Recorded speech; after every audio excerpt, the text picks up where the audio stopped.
ಶ್ರೀ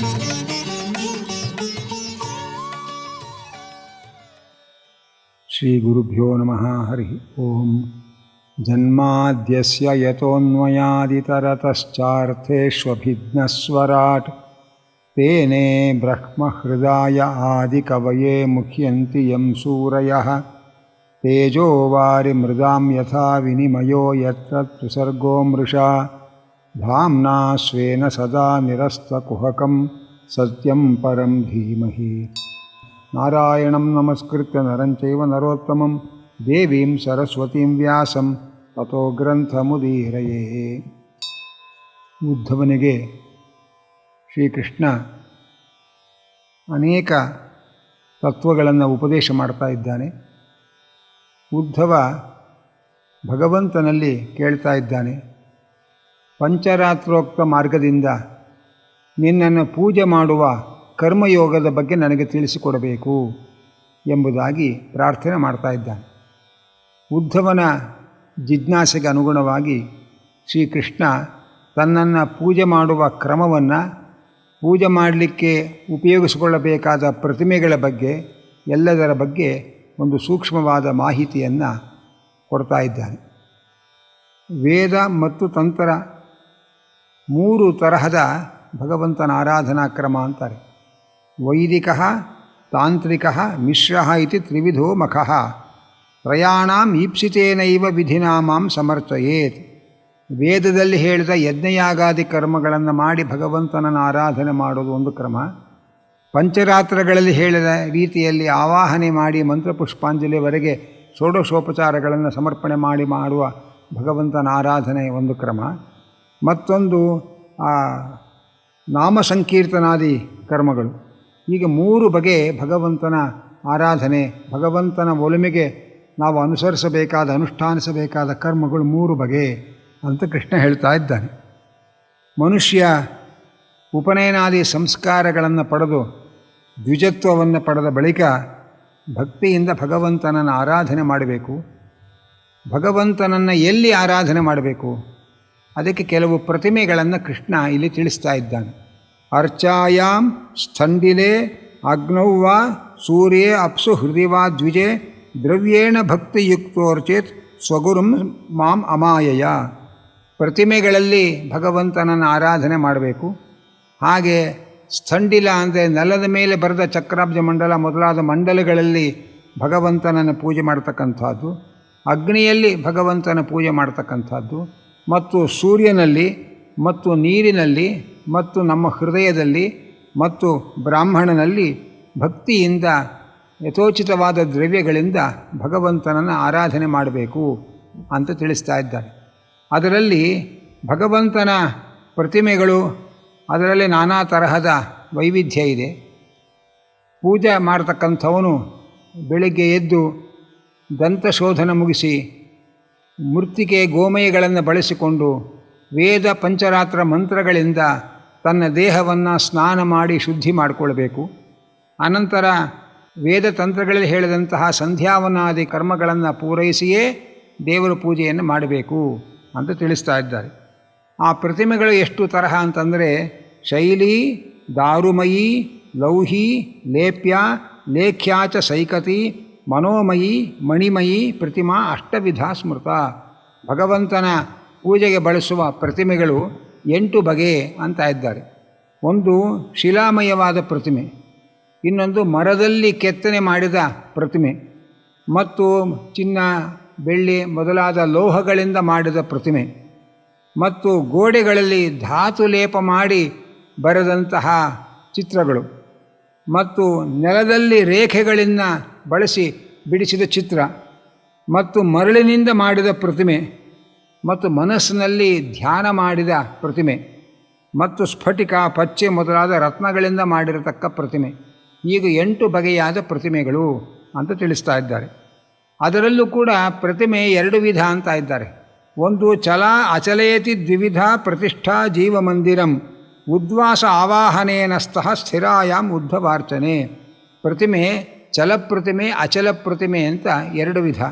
ಉತ್ಸವಾದಿಗಳಲ್ಲಿ ನಾವೇನು ಹೊತ್ತುಕೊಂಡು ಭಗವಂತನ ಮೂರ್ತಿಯನ್ನು ಒಯ್ತೇವೆ, ಮತ್ತು ಪೆಟ್ಟಿಗೆಯಲ್ಲಿ ಇಟ್ಟು ತೆಗೆದುಕೊಂಡು ಹೋಗ್ತೇವೆ, ಇದು ಚಲಪ್ರತಿಮೆಗಳು ಹಾಗೆ ಅಂತ ಕರೀತಾರೆ.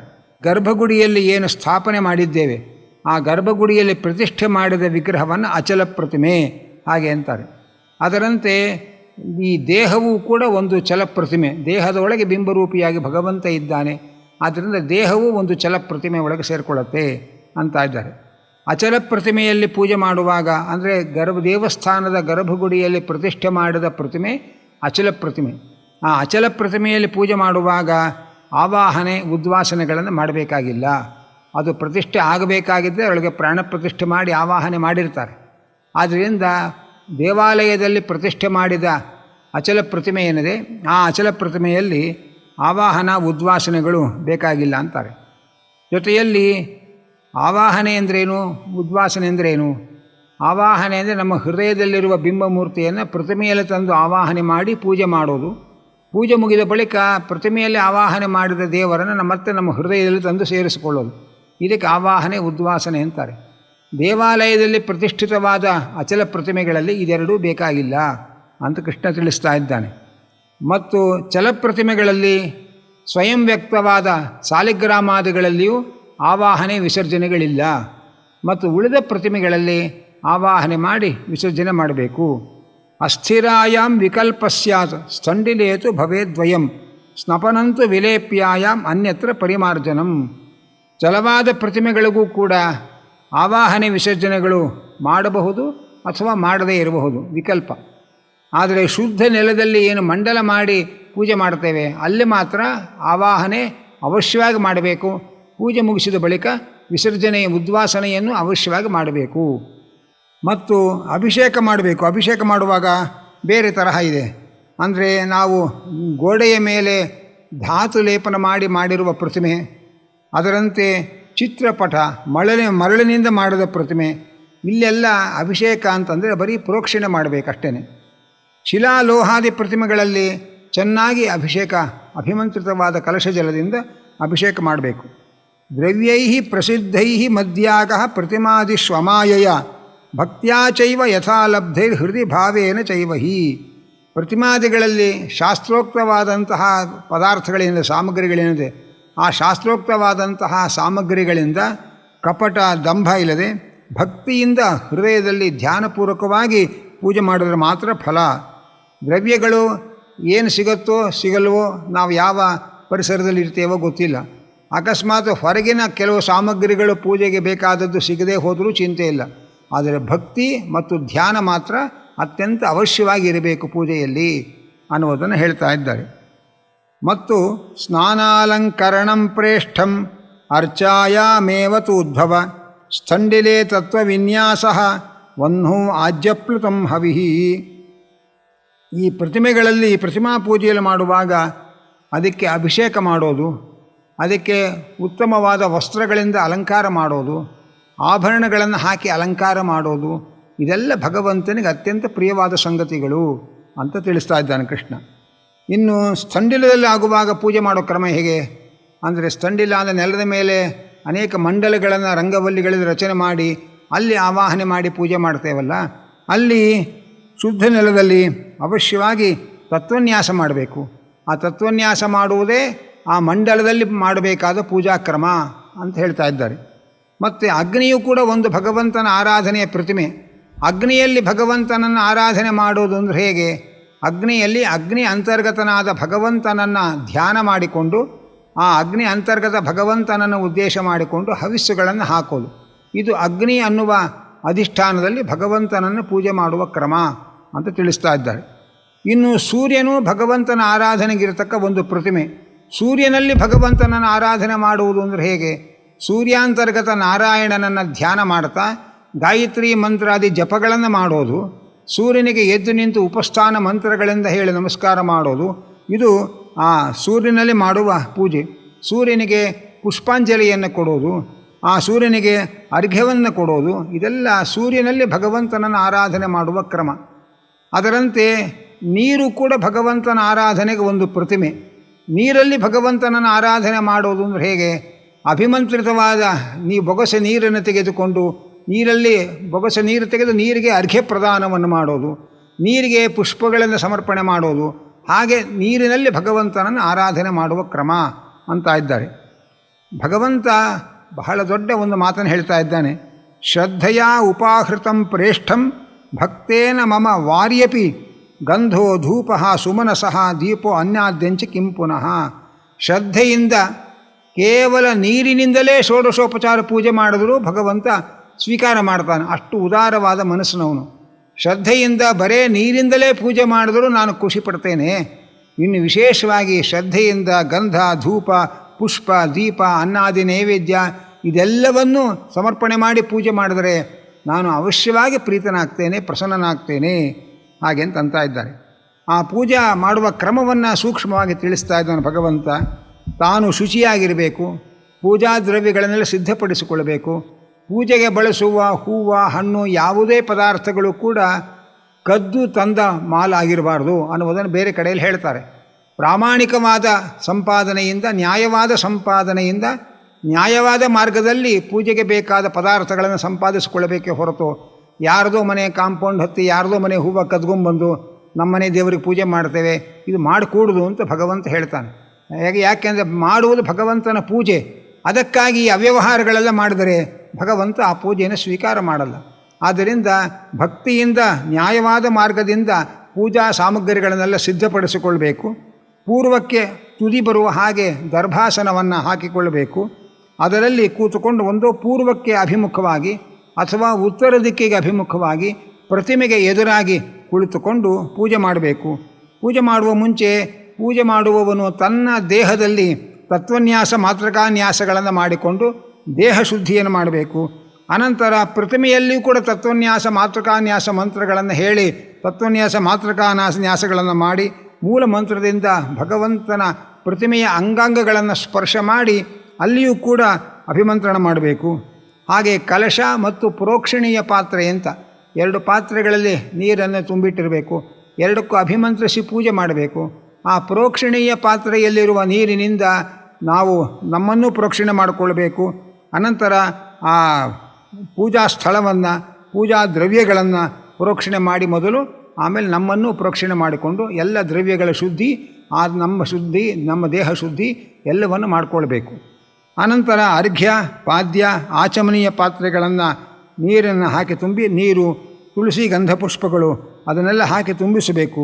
ಅನಂತರ ಪಾದ್ಯ ಅರ್ಘ್ಯ ಆಚಮನೀಯಕ್ಕೋಸ್ಕರವಾಗಿ 3 ಪಾತ್ರೆಗಳನ್ನು ಇಟ್ಟುಕೊಂಡು ಅದರಲ್ಲಿ ಕೃದ್ಧೋಲ್ಕ ಮಹೋಲ್ಕ ವೀರೋಲ್ಕ ಮಂತ್ರಗಳಿಂದ ಅಥವಾ ಗಾಯತ್ರಿ ಮಂತ್ರದಿಂದ ಆ 3 ಪಾತ್ರೆಗಳಲ್ಲಿ ಇರತಕ್ಕ ನೀರಲ್ಲಿ ಅಭಿಮಂತ್ರಣ ಮಾಡಬೇಕು.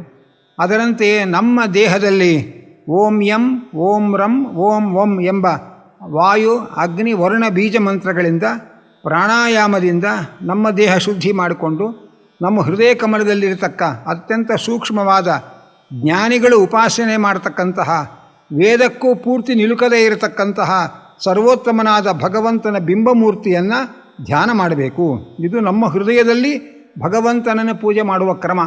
ಅಂದರೆ ಈ ರೀತಿ ಪಾಪ ಪುರುಷ ನಿರಸನಾದಿಗಳನ್ನು ಮಾಡಿಕೊಂಡು ದೇಹ ಶುದ್ಧಿ ಮಾಡಿ ಅಲ್ಲಿ ಹೃದಯದಲ್ಲಿರುವ ನಮ್ಮ ಬಿಂಬಮೂರ್ತಿಯಾದ ಭಗವಂತನನ್ನು ಧ್ಯಾನ ಮಾಡೋದು.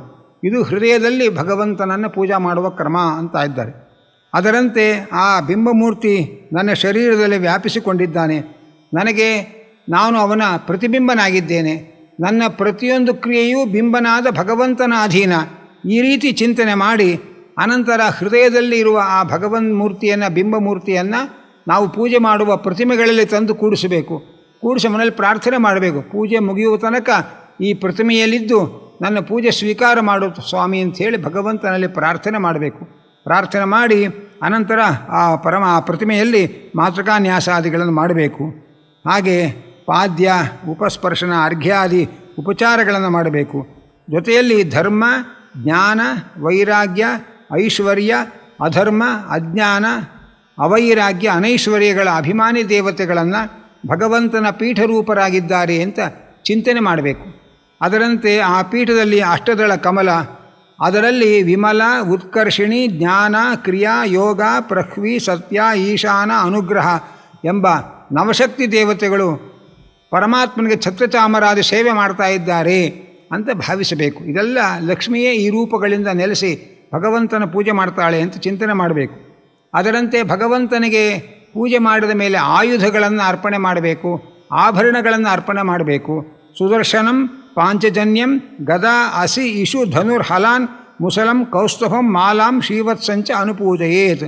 ಸುದರ್ಶನ ಚಕ್ರ, ಪಾಂಚಜನ್ಯ ಶಂಖ, ಕೌಮೋದಕಿ ಗದೆ, ನಂದಕ ಎಂಬ ಖಡ್ಗ ಮತ್ತು ಬಾಣ, ಶಾರ್ಂಗ ಧನುಸ್ಸು, ಹಲ ಮುಸಲ ಎಂಬ ಆಯುಧ ದೇವತೆಗಳನ್ನು ಪರಮಾತ್ಮನ ಆವರಣ ರೂಪದಲ್ಲಿ ಚಿಂತನೆ ಮಾಡಿ ಪೂಜೆ ಮಾಡಬೇಕು.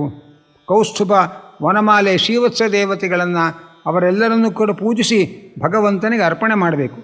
ಅದರಂತೆ ನಂದಂ ಸುನಂದಂ ಗರುಡಂ ಪ್ರಚಂಡಂ ಚಂಡಮೇವಚ ಮಹಾಬಲಂ ಬಲಂ ಚೈವ ಕುಮುದಂ ಕುಮುದೇಕ್ಷಣಂ ಎಂಬುದಾಗಿ ದ್ವಾರಪಾಲಕ ದೇವತೆಗಳು ನಂದ, ಸುನಂದ, ಗರುಡ, ಪ್ರಚಂಡ, ಚಂಡ, ಮಹಾಬಲ, ಬಲ, ಕುಮುದ, ಕುಮುದೇಕ್ಷಣ ಹೀಗೆ ದ್ವಾರಪಾಲಕರನ್ನು ಕೂಡ ಭಗವಂತನ ಸುತ್ತಲೂ ನಿಂತಿದ್ದಾರೆ ಅಂಥೇಳಿ, ಭಗವಂತನಿಗೆ ಅಭಿಮುಖವಾಗಿ ನಿಂತಿದ್ದಾರೆ ಅಂಥೇಳಿ ದ್ವಾರಪಾಲಕರನ್ನು ಪೂಜೆ ಮಾಡಬೇಕು. ಅದರಂತೆಯೇ ದುರ್ಗಾ, ವಿನಾಯಕ, ವ್ಯಾಸ, ವಿಶ್ವಕ್ಸೇನರನ್ನು ಮತ್ತು ಎಲ್ಲ ಗುರುಗಳನ್ನು, ಎಲ್ಲ ದೇವತೆಗಳನ್ನು ತಮ್ಮ ತಮ್ಮ ಸ್ಥಾನಗಳಲ್ಲಿ ಶ್ರೀಹರಿಗೆ ಅಭಿಮುಖವಾಗಿದ್ದಾರೆ ಅಂತ ಹೀಗೆ ಆವರಣ ದೇವತೆಗಳ ಚಿಂತನೆ ಮಾಡಬೇಕು. ಅನಂತರ ಭಗವಂತನಿಗೆ ಅರ್ಘ್ಯಾದಿಗಳನ್ನು ಸಮರ್ಪಣೆ ಮಾಡಿ, ಪ್ರತಿನಿತ್ಯವೂ ಕೂಡ ನಮಗೆ ವೈಭವ ಮಾಡಲಿಕ್ಕೆ ಶಕ್ತಿ ಇದ್ದರೆ ಗಂಧ, ಲಾವಂಚ, ಪಚ್ಚಕರ್ಪೂರ, ಕೇಸರಿ, ಅಗರು ಮೊದಲಾದ ಸುಗಂಧ ದ್ರವ್ಯಗಳಿಂದ ಸುವಾಸಿತವಾದ ಜಲದಿಂದ ಮಂತ್ರಪೂರ್ವಕವಾಗಿ ಭಗವಂತನಿಗೆ ಅಭಿಷೇಕ ಮಾಡಬೇಕು. ಅಭಿಷೇಕ ಮಾಡಬೇಕಾದರೆ ಯಾವ್ಯಾವ ಮಂತ್ರಗಳನ್ನು ಹೇಳಬೇಕು ಅಂತ ಪರಮಾತ್ಮ ಅದನ್ನು ಪಟ್ಟಿ ಕೊಟ್ಟಿದ್ದಾನೆ. ಸ್ವಸ್ಯ ಘರ್ಮಾನುವಾಕೇನ ಮಹಾಪುರುಷ ವಿದ್ಯೆಯ ಪೌರುಷೇಣಾಪಿ ಸೂಕ್ತೇನ ಧಾಮ ನೀರಾಜನಾದಿಭಿ. ಸ್ವಸ್ಯ ಅನುವಾಕ, ವಿಷ್ಣೋರ್ನುಕಂ ವೀರ್ಯಾಣಿ ಪ್ರವೋಚಂ ಎಂಬ ಅನುವಾಕ, ಹಾಗೆ ಘರ್ಮ ಸಮಂತಾತ್ ತ್ರಿವೃತಂ ಎಂಬ ಅನುವಾಕ, ಮಹಾಪುರುಷ ವಿದ್ಯಾ ಅಂದರೆ ಜಿತಂತೆ ಪುಂಡರೀಕಾಕ್ಷ ಎಂಬ ಪಂಚರಾತ್ರ ಮಂತ್ರ ಮತ್ತು ವಿಶ್ವಕರ್ಮ ಸೂಕ್ತ ಮಂತ್ರಗಳು, ಹಾಗೆಯೇ ಧಾಮ ಸೂಕ್ತ ಅಂದರೆ ಸಮುದ್ರಾಧೂರ್ಮಿ ಎಂಬಲ್ಲಿಂದ ಪ್ರಾರಂಭ ಮಾಡಿ ಧಾಮಂತೆ ವಿಶ್ವಂ ಎಂಬುವರೆಗಿನ ಸೂಕ್ತ. ಅನಂತರ ನೀರಾಜನ. ನೀರಾಜನ ಅಂತಂದರೆ ಇಲ್ಲಿ ನೀರಾಜನ ಅಂದರೆ ಸಾಮಾನ್ಯವಾಗಿ ಮಂಗಳಾರತಿ ಅಂತ ನಾವು ಅರ್ಥ ಮಾಡ್ಕೊಳ್ತೇವೆ. ಅದಕ್ಕೆ ಆಚಾರ್ಯರು ತಾತ್ಪರ್ಯದಲ್ಲಿ ನೀರಾಜನ ಅಂದರೆ ನಿತರಾಂ ರಂಜನ ಅಂದರೆ ಭಗವಂತನಿಗೆ ಬಹಳ ಸಂತೋಷ ಕೊಡುವ ಸೂಕ್ತ, ಅಂದರೆ ಪವಮಾನ ಸೂಕ್ತ ಅಂತ ನೀರಾಜನ ಶಬ್ದಕ್ಕೆ ಆಚಾರ್ಯರು ವಿಶೇಷವಾಗಿ ಅರ್ಥವನ್ನು ಹೇಳ್ತಾ ಇದ್ದಾರೆ. ಹಾಗೆ ಪವಮಾನ ಸೂಕ್ತದಿಂದ ಭಗವಂತನಿಗೆ ಅಭಿಷೇಕ ಮಾಡಬೇಕು. ಈ ಮಂತ್ರಗಳು ಭಗವಂತನಿಗೆ ಅತ್ಯಂತ ಪ್ರಿಯವಾದ ಮಂತ್ರಗಳು, ಭಗವಂತನೇ ಹೇಳಿರುವ ಮಂತ್ರಗಳು. ಹೀಗೆ ಪುರುಷ ಸೂಕ್ತ, ಪವಮಾನ ಸೂಕ್ತ, ಘರ್ಮ ಸೂಕ್ತ, ವಿಷ್ಣು ಸೂಕ್ತ, ವಿಶ್ವಕರ್ಮ ಸೂಕ್ತ ಈ ಮಂತ್ರಗಳಿಂದ ಭಗವಂತನಿಗೆ ಅಭಿಷೇಕ ಮಾಡಬೇಕು. ಅನಂತರ ಭಗವಂತನಿಗೆ ವಸ್ತ್ರ, ಉಪವೀತ, ಆಭರಣ, ಪತ್ರ, ಪುಷ್ಪ, ಗಂಧಲೇಪಗಳಿಂದ ಭಕ್ತಿಯಿಂದ ಆ ಭಗವಂತನನ್ನು ಪೂಜಿಸಬೇಕು. ಅನಂತರ ಪಾದ್ಯ, ಆಚಮನ, ಗಂಧ, ಪುಷ್ಪ, ಅಂಜನ, ಧೂಪ, ದೀಪ ನೈವೇದ್ಯಗಳನ್ನು ಭಗವಂತನಿಗೆ ಅರ್ಪಣೆ ಮಾಡಬೇಕು. ಇಲ್ಲೊಂದು ಮಾತು ಹೇಳ್ತಾರೆ, ನಮಗೆ ಶಕ್ತಿ ಇದ್ದರೆ, ಸಮೃದ್ಧಿ ಇದ್ದರೆ ಪ್ರತಿನಿತ್ಯವೂ ಕೂಡ ಗುಡ, ಪಾಯಸ, ಸರ್ಪೇಂಶಿ, ಶಷ್ಕುಲಿ, ಅಪೂಪ ಮೋದಕಾನ್ ಸಂಯಾವಂ ದಧಿಸೂಪಾಂಶ್ಚ ನೈವೇದ್ಯಂ ಸತಿ ಕಲ್ಪಯೇತ್. ಇಷ್ಟು ನೈವೇದ್ಯಗಳನ್ನು ನಮಗೆ ಶಕ್ತಿ ಇದ್ದರೆ ಪ್ರತಿನಿತ್ಯ ಬೆಲ್ಲ, ಪಾಯಸ, ತುಪ್ಪ, ಚಕ್ಕುಲಿ, ಅತಿರಸ, ಮೋದಕ, ಲಾಡು, ಮೊಸರು, ತವ್ವೆ ಈ ಮೊದಲಾದ ನೈವೇದ್ಯಗಳನ್ನು ಭಗವಂತನಿಗೆ ಮಾಡಿ ಅರ್ಪಣೆ ಮಾಡಬೇಕು. ಅದರಿಂದ ಭಗವಂತ ಸಂತೃಪ್ತನಾಗಿ ನಮಗೂ ಕೂಡ ಆ ಭಾಗ್ಯವನ್ನು ಕೊಡ್ತಾನೆ.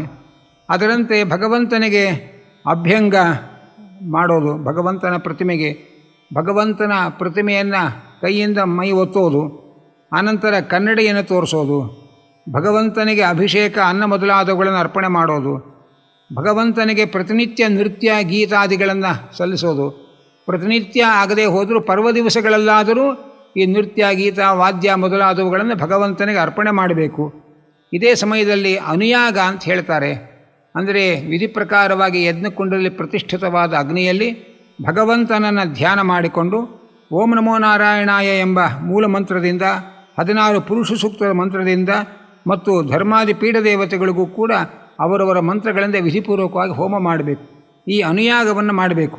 ಉಡುಪಿಯಲ್ಲಿ ಕೃಷ್ಣನ ದೇವಾಲಯದಲ್ಲಿ ಇಷ್ಟು ವೈಭವದ ಪೂಜೆ ಪ್ರತಿನಿತ್ಯವೂ ಕೂಡ ಆಚಾರ್ಯರಿಂದ ಆರಂಭಿಸಿ ಅವರು ವ್ಯವಸ್ಥೆಗೊಳಿಸಿದ ರೀತಿಯಲ್ಲಿ ಉಡುಪಿಯ ಕೃಷ್ಣನಿಗೆ ಇಷ್ಟು ಪೂಜೆಯನ್ನು ಪ್ರತಿನಿತ್ಯ ಮಾಡ್ತಾರೆ. ಪೂಜೆ ಆಗ್ತಾ ಇದ್ದ ಹಾಗೆ ಇನ್ನೊಂದು ಕಡೆಯಲ್ಲಿ ಅನುಯಾಗವನ್ನು ಮಾಡಿ ಭಗವಂತನ ಸೇವೆಯನ್ನು ಸಲ್ಲಿಸ್ತಾರೆ. ಆ ಪದ್ಧತಿ ಇವತ್ತಿಗೂ ಅಲ್ಲಿ ಚಾಲ್ತಿಯಲ್ಲಿದೆ ಅನ್ನುವುದು ನಾವು ಪ್ರತ್ಯಕ್ಷವಾಗಿ ಕಾಣಬಹುದಾಗಿದೆ. ಅನಂತರ ಬಲಿಹರಣ, ವೈಶ್ವದೇವಾದಿಗಳನ್ನು ಮಾಡಬೇಕು. ಆನಂತರ ಭಗವಂತನಿಗೆ ಆಚಮನೆ ಕೊಟ್ಟು ನೈವೇದ್ಯ ಶೇಷವನ್ನು ವಿಶ್ವಕ್ಸೇನನಿಗೆ ಬಿಟ್ಟು ಕೊಡಬೇಕು. ಅನಂತರ ಭಗವಂತನಿಗೆ ಮುಖವಸ್ತ್ರ, ತಾಂಬೂಲ, ಛತ್ರಚಾಮರದ ಉಪಚಾರಗಳನ್ನು ಮಾಡಬೇಕು. ಉಪಗಾಯನ್ ಗೃಣನ್ ನೃತ್ಯನ್ ಕರ್ಮಾಣಿ ಅಭಿನಯನ್ ಮಮ ಮತ್ಕಥಾ ಶ್ರಾವಯನ್ ಶೃಣ್ವನ್ ಮುಹೂರ್ತ ಕ್ಷಣಿಕೋ ಭವೇತ್. ಭಗವಂತನ ಲೀಲೆಗಳನ್ನು ಗಾಯನ ಮಾಡಬೇಕು, ಭಗವಂತನನ್ನು ಹಾಡಬೇಕು, ಭಗವಂತನ ಮಹಿಮೆಗಳನ್ನು ಹಾಡಬೇಕು, ಭಗವಂತನ ಮಹಿಮೆಯನ್ನು ಹೊಗಳಬೇಕು, ಭಗವಂತನ ಮುಂದೆ ಅವನ ಮಹಿಮೆಯನ್ನು ಹೇಳುವ ಕೀರ್ತನೆಗಳನ್ನು ಹೇಳಿ ನಾಟ್ಯ ಮಾಡಬೇಕು. ಸುತ್ತಲೂ ಎಲ್ಲ ಭಕ್ತರಿಗೆ ತಿಳಿಯುವಂತೆ ಭಗವಂತನ ಪುಣ್ಯ ಕಥೆಗಳನ್ನು ಹೇಳಬೇಕು. ಹೀಗೆ ಪುರಾಣ ಕಥೆಗಳನ್ನು ಹೇಳಿ ಎಲ್ಲ ಸಜ್ಜನರಿಗೂ ಭಗವಂತನ ಮಹಿಮಾ ಶ್ರವಣ ಆಗುವಂತೆ ಮಾಡಬೇಕು. ಮತ್ತು ನಾವು ಭಗವಂತನ ಮಹಿಮಾ ಕಥೆಗಳನ್ನು ಕೇಳಬೇಕು, ನಾವು ಉಳಿದವರಿಗೆ ಭಗವಂತನ ಪುರಾಣ ಪುಣ್ಯ ಕಥೆಗಳನ್ನು ಹೇಳಬೇಕು. ಇಡೀ ದಿವಸ ಒಂದು ಮುಹೂರ್ತ, ಒಂದು ಕ್ಷಣ ಕಳೆದ ಹಾಗೆ ಭಗವಂತನಲ್ಲೇ ನಮ್ಮನ್ನು ಅರ್ಪಿಸಿಕೊಂಡು ಈ ರೀತಿಯಲ್ಲಿ ಭಗವಂತನ ಭಕ್ತನಾದವನು ಬದುಕಬೇಕು ಅನ್ನುವಂತಹ ಉತ್ತಮವಾದ ಭಗವದ್ಭಕ್ತರ ಜೀವನ ಪದ್ಧತಿ, ಭಗವಂತನ ಆರಾಧನಾ ಪದ್ಧತಿ ಎರಡನ್ನೂ ಕೂಡ ಇಲ್ಲಿ ತಿಳಿಸ್ತಾ ಇದ್ದಾರೆ. ಹೀಗೆ ಪೂಜೆ ಮುಗಿಸಿದ ಮೇಲೆ ಭಗವಂತನನ್ನು ಸ್ತೋತ್ರ ಮಾಡಬೇಕು. ಸ್ತವೈ ಉಚ್ಚಾವಚೈ ಶ್ರೌತೈ ಪೌರಾಣೈ ಪ್ರಾಕೃತೈರಪಿ ಸ್ತುತ್ವ ಪ್ರಸೀದ ಭಗವನ್ ಇತಿ ವಂದೇತ ದಂಡವತ್. ದೊಡ್ಡ ದೊಡ್ಡ ಸ್ತೋತ್ರಗಳು, ವಿಷ್ಣು ಸಹಸ್ರನಾಮ ಮೊದಲಾದ ದೊಡ್ಡ ದೊಡ್ಡ ಸ್ತೋತ್ರಗಳು, ಅಥವಾ ಸಣ್ಣ ಸಣ್ಣ ಸ್ತೋತ್ರಗಳು, ಮತ್ತು ವೇದದಲ್ಲಿ ಬಂದ ಭಗವಂತನ ಸ್ತೋತ್ರಗಳು, ಪುರಾಣಗಳಲ್ಲಿ ಬಂದ ಭಗವಂತನ ಸ್ತೋತ್ರಗಳು, ಅಷ್ಟೇ ಅಲ್ಲ ಪ್ರಾಕೃತೈರಪಿ, ನಮ್ಮ ಕನ್ನಡ ಮೊದಲಾದ ನಮ್ಮ ಭಾಷೆಗಳಲ್ಲಿ ಭಗವದ್ಭಕ್ತರು ಹರಿದಾಸರು ಮಾಡಿರುವ ಹಾಡುಗಳು, ಅದರಿಂದಲೂ ಭಗವಂತನನ್ನು ಸ್ತೋತ್ರ ಮಾಡಬೇಕು. ಸ್ತೋತ್ರ ಮಾಡಿ ಭಗವಂತ ಪ್ರಸನ್ನನಾಗುವಂತ ಅವನ ಮುಂದೆ ಕೈ ಮುಗಿದು ಕೇಳಿ ಸಾಷ್ಟಾಂಗ ಪ್ರಣಾಮವನ್ನು ಮಾಡಬೇಕು ಹಾಗೆ ಅಂತ ಇದ್ದಾರೆ. ಜೊತೆಯಲ್ಲಿ ಸಾಷ್ಟಾಂಗ ಪ್ರಣಾಮವನ್ನು ಮಾಡಿ ಎರಡೂ ಕೈಗಳನ್ನು ಜೋಡಿಸಿ ಪ್ರಪನ್ನಂ ಪಾಹಿ ಮಾಮೀಶ ಭೀತಂ ಮೃತ್ಯುಗ್ರಹಾರ್ಣವಾತ್, ಹೇ ಭಗವಂತ, ಪಿಶಾಚಿಯಂತೆ ನಮ್ಮನ್ನು ಪೀಡಿಸ್ತಾ ಇರತಕ್ಕಂತಹ, ಸಾಗರದಂತೆ ನಮ್ಮನ್ನು ಮುಳುಗಿಸ್ತಾ ಇರತಕ್ಕಂತಹ ಸಂಸಾರದಿಂದ ಭೀತನಾಗಿ ನಿನ್ನಲ್ಲಿ ಮೊರೆ ಹೊಕ್ಕಿದ್ದೇನೆ, ನನ್ನನ್ನು ಕಾಪಾಡು ಅಂತ ದೇವರಲ್ಲಿ ಹೀಗೆ ಪ್ರಾರ್ಥನೆಯನ್ನು ಸಲ್ಲಿಸಬೇಕು. ಅನಂತರ ಭಗವಂತನ ನಿರ್ಮಾಲ್ಯವನ್ನು ಅವನೇ ನಮಗೆ ಕೊಟ್ಟ ಅಂತ ಅನುಸಂಧಾನ ಮಾಡಿಕೊಂಡು ಭಗವಂತನಿಗೆ ಪೂಜೆ ಮಾಡಿದ ಒಂದು ನಿರ್ಮಾಲ್ಯವನ್ನು ತೆಗೆದುಕೊಂಡು ನಮ್ಮ ಶಿರಸ್ಸಿನಲ್ಲಿ ಇಡಬೇಕು. ಆವಾಹಿತನಾದ ಭಗವಂತನನ್ನು ವಿಸರ್ಜನೆ ಮಾಡುವುದಿದ್ದರೆ ವಿಸರ್ಜನೆ ಮಾಡಬೇಕು. ಆ ಬಿಂಬಮೂರ್ತಿಯನ್ನು, ಆವಾಹನೆಯಾದ ಬಿಂಬಮೂರ್ತಿಯನ್ನು ನಮ್ಮ ಹೃದಯದಲ್ಲಿ ತಂದು ನಿಲ್ಲಿಸಿಕೊಳ್ಬೇಕು. ಮತ್ತು ಆ ಭಗವಂತನ ಪ್ರತಿಮೆಗಳನ್ನು ವಸ್ತ್ರಾದಿಗಳಲ್ಲಿ ಸುತ್ತಿ ಪೆಟ್ಟಿಗೆಯಲ್ಲಿ ಇಟ್ಟು ಪರಮಾತ್ಮನನ್ನು ಮತ್ತೆ ಸ್ಥಾಪನೆ ಮಾಡಬೇಕು. ಹೀಗೆ ಒಂದು ನಮ್ಮ ಹೃದಯದಲ್ಲಿ ಸ್ಥಾಪನೆ ಮಾಡಿಕೊಳ್ಳೋದು, ಇನ್ನೊಂದು ಉದ್ವಾಸನ ಅಂದರೆ ಭಗವಂತನ ಮೂರ್ತಿಗಳನ್ನು ತೆಗೆದು ಅದನ್ನು ಬಟ್ಟೆಯಲ್ಲಿ ರೇಷ್ಮೆಯ ವಸ್ತ್ರಗಳಲ್ಲಿ ಸುತ್ತಿ ಅದನ್ನು ಪೆಟ್ಟಿಗೆಯಲ್ಲಿಟ್ಟು ಭಗವಂತನನ್ನು ಅಲ್ಲಿ ಮಲಗಿಸೋದು. ಹೀಗೆ ಮಾಡಬೇಕು. ಇಷ್ಟು ಯಾರು ಮಾಡ್ತಾರೆ, ಆ ಪ್ರತಿಮೆಯಲ್ಲಿ ಎಷ್ಟು ಶಕ್ತಿ ತುಂಬಿದೆ ಅಷ್ಟು ಪ್ರಭಾವದ ಮೂಲಕ ಭಗವಂತನಿಂದ ನಾವು ಅಭೀಷ್ಟ ಸಿದ್ಧಿಯನ್ನು ಪಡೀತೇವೆ ಎಂಬುದಾಗಿ ತಿಳಿಸ್ತಾ ಇದ್ದಾನೆ. ಇದೆಲ್ಲ ಒಂದು ಘಟ್ಟ ಆಯಿತು, ನಾವು ವೈಯಕ್ತಿಕವಾಗಿ ಮಾಡುವ ಪೂಜಾ ವಿಧಾನಗಳು. ಇನ್ನೊಂದು ರೀತಿಯ ಭಗವಂತನ ಸೇವೆಯನ್ನು ಹೇಳ್ತಾನೆ. ಮದರ್ಚಾಂ ಸಂಪ್ರತಿಷ್ಠಾಪ್ಯ ಮಂದಿರಂ ಕಾರಯೇ ದೃಢಂ. ನಾವು ಒಳ್ಳೆಯ ಸಂಪದ್ಭರಿತರಾದ ಶ್ರೀಮಂತರಾಗಿದ್ದರೆ ಉತ್ತಮವಾದ ವಿಷ್ಣುವಿನ ಮಂದಿರವನ್ನು ಕಟ್ಟಿಸಬೇಕು. ಆ ವಿಷ್ಣು ಮಂದಿರವನ್ನು ಕಟ್ಟಿಸೋದು ಭಗವಂತನ ದೊಡ್ಡ ಆರಾಧನೆ. ಕಡೆ ಪಕ್ಷ ವಿಷ್ಣು ಮಂದಿರವನ್ನು ಕಟ್ಟಿಸೋಷ್ಟು ನಮಗೆ ಶಕ್ತಿ ಇಲ್ಲದೆ ಹೋದರೆ ಭಗವಂತನ ಪ್ರತಿಮೆಯನ್ನಾದರೂ ನಾವು ಮಾಡಿಸಿ ದೇವಸ್ಥಾನಕ್ಕೆ ಕೊಡಬೇಕು. ಭಗವಂತನ ಪ್ರತಿಮೆಯನ್ನು ನಾವು ನಮ್ಮ ಸಂಪತ್ತನ್ನು ವಿನಿಯೋಗ ಮಾಡಿ ಭಗವಂತನ ಪ್ರತಿಮೆಯನ್ನು ಮಾಡಿಸಿ ದೇವಾಲಯದಲ್ಲಿ ಭಗವಂತನ ಪ್ರತಿಷ್ಠೆಯನ್ನು ಮಾಡಿಸಬೇಕು. ಅದು ಭಗವಂತನ ದೊಡ್ಡ ಪೂಜೆ. ಪುಷ್ಪೋದ್ಯಾನಾನಿ ರಮ್ಯಾಣಿ ಪೂಜಾಂ ತತ್ರ ಉತ್ಸವಾಶ್ರಿತಾಂ. ದೇವಸ್ಥಾನದಲ್ಲಿ ಪೂಜೆಗಳಿಗೆ ಬೇಕಾಗುವ ಹೂವುಗಳು, ಹಣ್ಣುಗಳು ಮೊದಲಾದ ಗಿಡ ಮರಗಳನ್ನು ಬೆಳೆಸಿ ಆ ಹೂವಿನ ದೇವಸ್ಥಾನದ ಸಮೀಪದಲ್ಲಿ ಪರಿಸರದಲ್ಲಿ ಒಂದು ಹೂತೋಟವನ್ನು ನಿರ್ಮಾಣ ಮಾಡಿ ಅದನ್ನು ಭಗವಂತನಿಗೆ ಅರ್ಪಣೆ ಮಾಡಿದ್ರು ಅದು ಮಹಾಪುಣ್ಯಕರವಾದದ್ದು. ಜೊತೆಯಲ್ಲಿ ಪೂಜಾದೀನಾಂ ಪ್ರವಾಹಾರ್ಥಂ ಮಹಾಪರ್ವಸು ಚ ಅನ್ವಹಂ ಕ್ಷೇತ್ರ ಆಪಣ ಪುರಗ್ರಾಮಾನ್ ದತ್ವ ಮತ್ ಸಾಷ್ಟಿತಾಂ ಯಾತ್. ನಿತ್ಯದಲ್ಲಿ ವಿಶೇಷ ಪರ್ವಕಾಲಗಳಲ್ಲಿ ಪೂಜೆ ಉತ್ಸವ ಇದೆಲ್ಲ ನಿರಂತರ ನಡೆಯುವುದಕ್ಕೋಸ್ಕರವಾಗಿ ದೇವಸ್ಥಾನಕ್ಕೆ ಹೊಲಗದ್ದೆಗಳನ್ನು ದತ್ತಿ ಬಿಟ್ಟುಕೊಡೋದು, ಅದರಂತೆ ಅಂಗಡಿಗಳನ್ನು ಕಟ್ಟಿಸಿ ಅಂಗಡಿಗಳಿಂದ ಬರುವ ಆದಾಯ ದೇವಸ್ಥಾನಕ್ಕೆ ಸಲ್ಲುವಂತೆ ವ್ಯವಸ್ಥೆ ಮಾಡೋದು, ಅನಂತರ ಕೆಲವು ಪಟ್ಟಣಗಳನ್ನು, ಕೆಲವು ಗ್ರಾಮಗಳನ್ನು ದೇವಾಲಯಕ್ಕೆ ದತ್ತಿ ಕೊಡೋದು, ಇದೂ ಕೂಡ ಭಗವಂತನ ವಿಶೇಷವಾದ ಆರಾಧನಾ ಪುಣ್ಯಕರವಾದದ್ದು ಎಂಬುದಾಗಿ ಭಗವಂತ ಹೇಳ್ತಾ ಇದ್ದಾನೆ. ಇದರಿಂದ ನನ್ನ ಹಾಗೆ ಮೋಕ್ಷಕ್ಕೆ ಬಂದು ಅವರು ನಿರ್ದುಃಖಾನಂದವನ್ನು ಅವರ ಯೋಗ್ಯತಾನುಸಾರವಾಗಿ ಈ ಸೇವೆ ಸಲ್ಲಿಸಿದವರು ಅನುಭವಿಸ್ತಾರೆ. ಹೀಗೆ ಭಗವಂತನ ದೇವಾಲಯ ನಿರ್ಮಾಣ, ಭಗವಂತನ ಪ್ರತಿಮಾ ನಿರ್ಮಾಣ, ಪ್ರತಿಮಾ ಪ್ರತಿಷ್ಠಾಪನೆಗೆ ಬೇಕಾದ ವ್ಯವಸ್ಥೆಗಳು ಮಾಡಿಕೊಡೋದು, ಪೂಜೆಗೆ ಬೇಕಾದಂತಹ ಉದ್ಯಾನವನಗಳನ್ನು ನಿರ್ಮಿಸಿಕೊಡೋದು ಮತ್ತು ನಿತ್ಯ ನಿರಂತರವಾಗಿ ಭಗವಂತನ ಪೂಜೆ ನಿರ್ವಹಣೆ ಮಾಡಲಿಕ್ಕೆ, ವಿಶೇಷವಾದ ಉತ್ಸವಾದಿಗಳು ನಡೀಲಿಕ್ಕೆ ಬೇಕಾದ ರೀತಿಯಲ್ಲಿ ಆರ್ಥಿಕ ವ್ಯವಸ್ಥೆಯನ್ನು ಅನೇಕ ಭೂಮಿ, ಅಂಗಡಿ ಮೊದಲಾದವುಗಳನ್ನು ದತ್ತಿ ಕೊಟ್ಟು ಆ ನಿರಂತರವಾಗಿ ದೇವಸ್ಥಾನದ ಪೂಜೆ ನಿರ್ವಹಣೆ ಆಗಲಿಕ್ಕೆ ಬೇಕಾದ ವ್ಯವಸ್ಥೆ ಮಾಡಿಕೊಡೋದು, ಇದೆಲ್ಲವೂ ಕೂಡ ದೊಡ್ಡ ನನ್ನ ಆರಾಧನೆ ಅಂತ ಕೃಷ್ಣ ಉದ್ಧವನಿಗೆ ತಿಳಿಸ್ತಾ ಇದ್ದಾನೆ. ಜೊತೆಯಲ್ಲಿ ಪ್ರತಿಷ್ಠೆಯ ಸಾರ್ವಭೌಮಂ ಸದ್ಮನ ಭುವನತ್ರಯಂ ಪೂಜಾದಿನ ಬ್ರಹ್ಮಲೋಕಂ ತ್ರಿಭಿರ್ಮತ್ಸಾಮ್ಯತಾಮಿಯಾತ್. ಭಗವಂತನ ಪ್ರತಿಷ್ಠಾ ಕಾರ್ಯವನ್ನು ಮಾಡಿಸುವುದರಿಂದ ಸಾರ್ವಭೌಮ ಪದವಿಯನ್ನು ಪಡೀತಾನೆ. ದೇವಾಲಯ ನಿರ್ಮಾಣದಿಂದ 3 ಲೋಕದಲ್ಲಿ ಅವನು ಪೂಜ್ಯತೆಯನ್ನು ಪಡೀತಾನೆ. ಪೂಜಾದಿಗಳು ನಿರಂತರ ನಡೆಯುವಂತೆ ಏರ್ಪಾಡು ಮಾಡುವುದರಿಂದ ಬ್ರಹ್ಮಲೋಕವನ್ನು ಪಡೀತಾನೆ. ಇದು 3 ಮಾಡುವುದರಿಂದ ನಿರ್ದುಃಖಾನಂದ ಸಾಮ್ಯವನ್ನು ಭಗವಂತನ ಜೊತೆಯಲ್ಲಿ ಯಥೋಚಿತವಾಗಿ ಪಡೀತಾನೆ. ಹೀಗೆ ಉದ್ಧವನಿಗೆ ಭಗವಂತ ಇಷ್ಟು ವಿಧವಾಗಿ ತನ್ನನ್ನು ಆರಾಧನೆ ಮಾಡುವ ಕ್ರಮಗಳಿದೆ ಅನ್ನುವುದನ್ನು ಹೇಳಿಕೊಡ್ತಾ ಇದ್ದಾನೆ. ಯಾರು ಮಾಮೇವ ನೈರಪೇಕ್ಷೇಣ ಭಕ್ತಿಯೋಗೇನ ವಿಂದತಿ ಸ ಭಕ್ತಿಯೋಗಂ ಲಭತೆ ಏವಂ ಯಃ ಪೂಜಯೇತ ಮಾಂ. ಯಾರು ಹೀಗೆ ಇಷ್ಟೂ ಸೇವೆಯನ್ನು ನಿಷ್ಕಾಮನೆಯಿಂದ ಯಾರು ಸಲ್ಲಿಸ್ತಾರೆ ಅವರು ಭಕ್ತಿಯೋಗವನ್ನು ಪಡೀತಾರೆ, ಭಕ್ತಿಯೋಗದಿಂದ ನನ್ನನ್ನೇ ಸೇರ್ತಾರೆ ಅಂತ ತಿಳಿಸ್ತಾ ಕೃಷ್ಣ ಇನ್ನೊಂದು ಎಚ್ಚರಿಕೆ ಕೊಡ್ತಾ ಇದ್ದಾನೆ. ಏನಂದರೆ, ಯಹ ಸ್ವದತ್ತಾಂ ಪರೈರ್ದತ್ತಾಂ ಹರೇತ ಸುರವಿಪ್ರಯೋ ವೃತ್ತಿಂಸ ಜಾಯತೆ ವಿಡ್ಭುಗ್ ವರ್ಷಾಣಾಂ ಅಯುತಾಯುತಂ.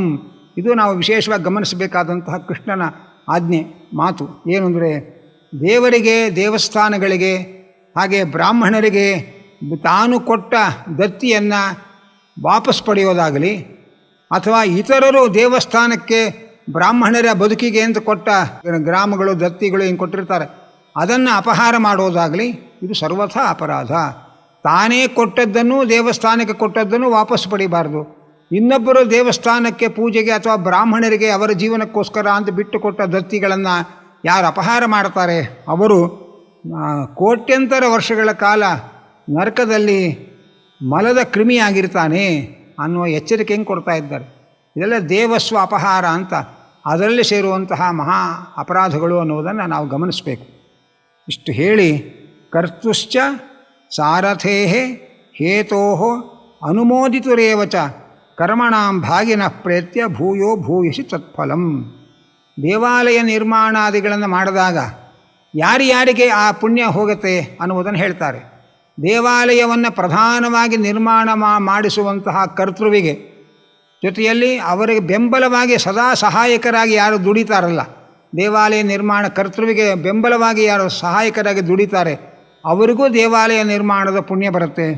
ಅದರಂತೆ ದೇವಾಲಯ ನಿರ್ಮಾಣಕ್ಕೆ ಕಾಣಿಕೆಗಳನ್ನು ಯಾರು ಅರ್ಪಣೆ ಮಾಡ್ತಾರೆ ಅವರಿಗೂ ದೇವಾಲಯ ನಿರ್ಮಾಣದ ಪುಣ್ಯ ಬರುತ್ತೆ. ಅದರಂತೆ ದೇವಾಲಯ ನಿರ್ಮಾಣ ಮಾಡ್ತೇವೆ ಅಂತ ಹೇಳಿದಾಗ ಅವರಿಗೆ ಒಂದು ಪ್ರೋತ್ಸಾಹ ಕೊಡ್ತಾರಲ್ಲ, ಅವ್ರು ದುಡ್ಡು ಕೊಡೋದು ಬೇಡ, ಮಾನಸಿಕವಾಗಿ ಒಂದು ಪ್ರೋತ್ಸಾಹ ಕೊಡ್ತಾರಲ್ಲ, ಆ ಪ್ರೋತ್ಸಾಹ ಕೊಟ್ಟವರಿಗೂ ಆ ದೇವಾಲಯದ ನಿರ್ಮಾಣದ ಪುಣ್ಯ ಇದೆ. ಇವರೆಲ್ಲರೂ ಕೂಡ ಆ ಸತ್ಕರ್ಮಗಳ ಫಲಭಾಗಿಗಳು. ಆದರೆ ಅವರವರ ಪಾತ್ರ ಎಷ್ಟೋ, ಅವರವರ ಸೇವೆ ಎಷ್ಟೋ, ಅದಕ್ಕೆ ಅನುಗುಣವಾಗಿ ತಾರತಮ್ಯಾನುಸಾರವಾಗಿ ಆ ಫಲಗಳು ಹೋಗಿ ಸೇರುತ್ತೆ ಎಂಬ ವ್ಯವಸ್ಥೆಯನ್ನು ಉದ್ಧವನಿಗೆ ಕೃಷ್ಣ ತಿಳಿಸ್ತಾ ಇದ್ದಾನೆ. ಹೀಗೆ ಭಗವಂತನ ಆರಾಧನಾ ಕ್ರಮ, ಆರಾಧನೆಗೆ ಬಳಸಬೇಕಾದ ಪ್ರತಿಮೆಗಳ ವೈವಿಧ್ಯ, ಅಲ್ಲಿ ಇರತಕ್ಕಂತಹ ಸನ್ನಿಧಾನ ವಿಶೇಷಗಳು, ಜೊತೆಯಲ್ಲಿ ದೇವಾಲಯ ನಿರ್ಮಾಣಾದಿ ಕಾರ್ಯಗಳಲ್ಲಿ ಭಾಗವಹಿಸುವ ಭಕ್ತರಿಗೆ ಬರುವ ಪುಣ್ಯ, ಅದಕ್ಕೆ ಸಹಕರಿಸುವವರು, ಪ್ರೋತ್ಸಾಹಿಸುವವರು, ಅವರಿಗೆಲ್ಲರಿಗೂ ಬರತಕ್ಕಂತಹ ದೊಡ್ಡ ಭಾಗ್ಯ, ಅದೆಲ್ಲವನ್ನು ಭಗವಂತ ಈ ಅಧ್ಯಾಯದಲ್ಲಿ ನಿರೂಪಣೆ ಮಾಡಿ ದೇವರಿಗೆ, ಬ್ರಾಹ್ಮಣರಿಗೆ, ಭಕ್ತರು ಅರ್ಪಿಸಿದಂತಹ ದತ್ತಿ ಕಾಣಿಕೆಗಳನ್ನು ಅಪಹಾರ ಮಾಡೋದು ಎಂತಹ ಭಯಂಕರವಾದ ಅಪರಾಧ, ಅದಕ್ಕೆ ಎಂಥ ಪರಲೋಕದ ದುಃಖ ಇದೆ ಅನ್ನುವುದನ್ನೂ ಎಚ್ಚರಿಕೆಯಿಂದ ಕೊಟ್ಟು ವಿವರಿಸ್ತಾ ಇದ್ದಾನೆ ಎಂಬುಲಿಗೆ ಈ ಸಂಚಿಕೆಯನ್ನು ಭಗವಂತನಲ್ಲಿ ಅರ್ಪಣೆ ಮಾಡ್ತಾ ಇದ್ದೇವೆ. ಕೃಷ್ಣಾರ್ಪಣಮಸ್ತು. ಈ ಸಂಚಿಕೆಯ ಪ್ರಾಯೋಜಕರಾಗಿ ಶ್ರೀ ಅರವಿಂದ್ ಲಕ್ಷ್ಮೀನಾರಾಯಣ್ ಮತ್ತು ಕುಟುಂಬದವರು ಸೇವೆಯನ್ನು ಸಲ್ಲಿಸಿದ್ದಾರೆ. ಅವರಿಗೂ ಕೂಡ ಈಗ ತಾನೇ ಹೇಳಿದ ಹಾಗೆ ಜ್ಞಾನ ಕಾರ್ಯಕ್ಕೂ ಯಾರ್ಯಾರು ಸಹಾಯವನ್ನು ಮಾಡ್ತಾರೆ, ಪ್ರೋತ್ಸಾಹ ಕೊಡ್ತಾರೆ, ಅವರಿಗೂ ಈ ಜ್ಞಾನ ಕಾರ್ಯದ ಪುಣ್ಯ ಪ್ರಾಪ್ತವಾಗುತ್ತೆ. ಅವರಿಗೂ ಅವರ ಕುಟುಂಬಕ್ಕೂ ವಿಶೇಷವಾಗಿ ಭಗವದ್ ಅನುಗ್ರಹವಾಗಲಿ ಅಂತ ಕೋರ್ತಾ ಈ ಸಂಚಿಕೆಯನ್ನು ಅಸ್ಮದ್ ಗುರುವಂತರದ ಭಾರತೀಯ ರಮಣ ಮುಖ್ಯ ಪ್ರಾಣಾಂತರ್ಗತ ವೇದಿವ್ಯಾಸದೇವರ ಪಾದಾರವಿಂದಗಳಿಗೆ ಅರ್ಪಣೆ ಮಾಡ್ತಾ ಇದ್ದೇನೆ. ಕೃಷ್ಣಾರ್ಪಣಮಸ್ತು.